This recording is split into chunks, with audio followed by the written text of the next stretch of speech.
नमस्कार, आपके साथ मैं हूं ज्योति सिंह और आप देख रहे हैं हकीकत आप तक। इस वक्त हम लोग मौजूद हैं डेसू कॉलोनी में और हमारे साथ मौजूद हैं करुणा जी। हम इनके बारे में आपको परिचय देंगे, लेकिन इन्हीं के द्वारा इनका परिचय दिलवाएंगे। तो ज़्यादा समय ना लेते हुए हम इनसे आज खास बातचीत करेंगे। सबसे पहले आपका स्वागत हमारे चैनल हकीकत आप तक। बहुत बहुत धन्यवाद आपका ज्योति जी। करुणा जी, आप अपना परिचय विस्तार से हमारे दर्शकों को बताइए। एक्चुअली मैं बताना चाहती हूँ कि समाज सेवा में जो अभी रुचि है वो मुझे बचपन से ही रही है। पहले भी जो वो बच्चों को मैं पढ़ाती थी जिनके लिए शिक्षा बहुत दूर की कौड़ी थी, जिनके पास कॉपी किताब नहीं थे, वो रोड पे इधर उधर भीख मांगते थे। जब मैं क्लास 10वीं में थी तभी से मैंने उन बच्चों को पढ़ाना शुरू करा। उसके बाद मैंने एक एनजीओ के माध्यम से जेल के अंदर कैदियों को भी पढ़ाया, जो उनको मार्गदर्शन दिया कि अगर आपसे जाने अनजाने में जो भी गलतियाँ हो गई हों उसके लिए आप बिल्कुल परेशान ना हो, लेकिन आगे जो आपकी ज़िंदगी है उसको आपको बहुत अच्छे से गुजारनी है। तीसरा, उसके बाद मैंने ये पढ़ाने का कार्यक्रम मेरा हमेशा से चलता रहा है और मैंने एक news channel, local news channel में काम करने के दौरान निगाहें आप तक, उसके दौरान महिलाओं के ऊपर हो रहे अत्याचारों के खिलाफ भी मैंने आवाज़ उठाई जितना मैं कर पाई। उसके बाद से जब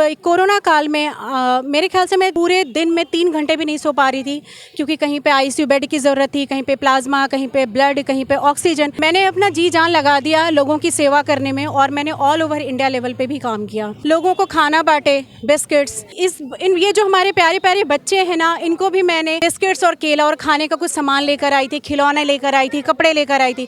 लेकिन जो ये सारे बच्चे थे बिल्कुल अनडिसिप्लिन हो गए। बच्चे, आपके अंदर मैनर्स नहीं है, आप पढ़ाई नहीं करते। इन्होंने कहा मैम हमारे पास तो बड़ा वाला फ़ोन नहीं है। और इसमें मैंने देखा कि कुछ बच्चों का स्कूल में एडमिशन हो रखा है और कुछ बच्चों का नहीं हो रखा। इन बच्चों से आपकी मुलाकात कब हुई? इन बच्चों से हमारी मुलाकात कोरोना काल में हुई, जब इनके लिए मैं कुछ खाने का सामान बांटने के लिए आई थी। उस दौरान फिर मैंने उसी दिन अपने मन में ठाना कि क्यों ना मैं इन बच्चों को पढ़ाऊं। ये बच्चे भी तो हमारे देश का भविष्य हैं, इनके लिए भी हमें सोचना चाहिए। अगर इनके लिए कोई भी नहीं सोचेगा, कोई भी अगर कदम आगे नहीं बढ़ाएगा तो इन बच्चों का क्या होगा। फिर मैं अपने घर पे गई और पूरी रात उस दिन मैं सोई नहीं। इन बच्चों के लिए सोचते रही क्या मैं अपने टाइम को मैनेज कर पाऊंगी, लेकिन चूंकि मन में काफी ठान लिया था और समाज सेवा करना था इन बच्चों के लिए, अब तो मैं यही कहूँगी, अब तो है तुमसे हर खुशी अपनी। अब इन बच्चों से मैं इतना दिल से जुड़ चुकी हूँ कि ऐसा कोई भी दिन नहीं आता जिस दिन मैं इनसे बिना मिले घर पे रह लेती हूँ। पूरे दिन मैं हर दिन आती हूँ इनको पढ़ाने के लिए, 2 घंटे 3 घंटे जितना टाइम दे पाऊँ।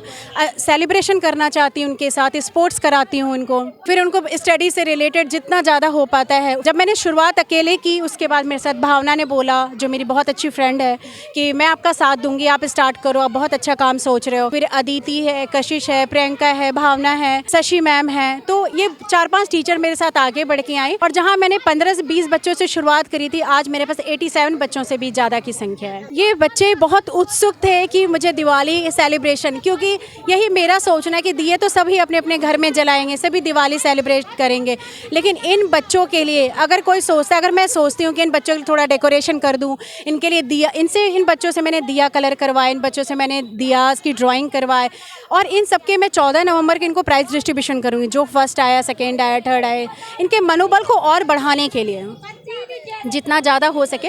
और इन बच्चों ने डांस किया और मैं ये बात प्रूफ करना चाहती हूँ पूरी दुनिया को कि कोई भी बच्चा माँ के पेट से सीख के नहीं आता। ऐसा नहीं कि झुग्गी झोपड़ी के बच्चे हैं तो ये आगे नहीं बढ़ सकते। इनको भी अगर सही मार्गदर्शन मिलेगा तो ये ज़रूर निखर के आएंगे। और मैं ये दुनिया को प्रूफ करना चाहती हूँ, ये मेरे वही बच्चे हैं जो आज इतने अनुशासन में बैठे, जो जुआ खेलते थे और रोड पर भीख मांगते थे। मैं यही संदेश देना चाहूँगी आपके चैनल के माध्यम से कि सभी लोग ऐसे लोगों की मदद करें, ऐसे लोगों के पास जाएँ, उनको पढ़ाएँ, उनको लिखाएं।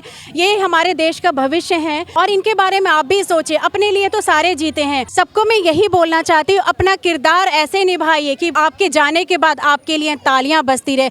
मीन्स जब आप इस दुनिया में नहीं रहें तब भी आपके लिए लोग सोचें। मैं कहती हूँ जो मेरे 87 बच्चे हैं, इन बच्चे में से अगर मेरे 15-20 बच्चे भी कुछ अच्छा बन जाते हैं तो मेरा ज़िंदगी सार्थक हो जाएगा और मुझे लगेगा मैंने बहुत अच्छा काम किया।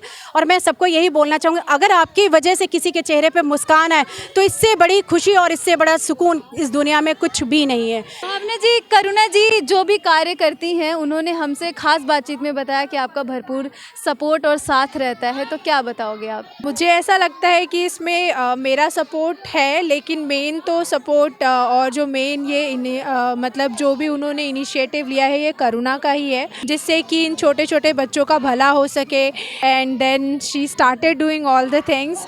अपने आप ही उन्होंने आके बच्चों को पढ़ाना शुरू किया किया। और अगर आप लोग देखें तो डेली आके पढ़ाना इतना आसान काम नहीं है जिसको वो कर रही हैं, और बहुत ही अच्छी तरीके से कर रही हैं। ऐसे ही करते रहे अगर सारे लोग तो देश का तो बहुत ही अच्छा हो जाएगा। इन बच्चों के लिए क्या कामना करोगे आप? हम लोग यही चाहते हैं कि इन बच्चों को एक प्लेटफॉर्म दिया जा सके, जिससे, क्योंकि ये बच्चे बहुत ही प्रतिभाशाली हैं। आपने अभी देखा ही होगा कि ये बच्चे इतना अच्छा डांस करते हैं, इतना अच्छा गाना गाते हैं, ड्राइंग में इतने अच्छे हैं, बट इनके पास कोई प्लेटफॉर्म नहीं है। तो हमारी कोशिश यही है कि इनको एक प्लेटफॉर्म दिया जाए जिससे ये बच्चे भी उस लेवल पे पहुंच जाएं जिससे कि एक नॉर्मल बच्चे को प्लेटफॉर्म मिलता है। तो अगर हम इस तरीके से कुछ भी इनके लिए कर पाएंगे तो बहुत ही अच्छा होगा। बहुत बढ़िया। Thank you. मुझे मैम के साथ रहने में, बच्चों के साथ यहाँ आने में बहुत अच्छा लगता है। मतलब मैम ने जब स्टार्ट किया था, मैंने उस टाइम खुद से मैम को बोला था कि मैम मुझे ये काम करना है आपके साथ। तो मतलब मेरे को अंदर से इतनी खुशी मिलती है ना ये सब करने में, बस बता नहीं सकती मैं। आपका नाम क्या है बच्चा? योगिता। योगिता, जब करुणा मैम से आप नहीं मिले थे, आपको तब अच्छा लगता था कि अब मिलने के बाद अच्छा लगता है? मैम अभी अच्छा लगता है। करुणा मैम डेली दिन आती हैं, हमें पढ़ाती हैं, ढेर सारा प्यार देती हैं और हमें बहुत कुछ सिखाती हैं मैम, और हम लोगों को ढेर सारा प्यार देती हैं। तो अभी आपने इतना अच्छा डांस किया, किसने सिखाया आपको? मैम ये तो मेरी मम्मी ने सिखाया है और मैम ने भी सिखाया है। करुणा मैम कैसी हैं आपकी? बहुत अच्छी है, हमें पढ़ाती हैं, हमें बहुत अच्छा लगता है जब मैम पढ़ाती तो आपने देखा कि यहाँ बच्चे करुणा जी के बारे में बात किए हैं और बताए हैं, और हमारी करुणा जी से भी बातचीत हुई है। तो आपने सुना ही होगा किस तरीके से वो लोगों की सेवा करती हैं और बच्चों के लिए हमेशा तत्पर रहती हैं। बच्चों को छोड़ करके भी वो गरीबों की हमेशा सहायता करती रहती है। तो आपकी इस खबर को लेकर के क्या राय है, आप कमेंट बॉक्स के जरिए जरूर बताएं। इन्हीं शब्दों के साथ मैं ज्योति, कैमरा पर्सन सुनील के साथ हकीकत आप।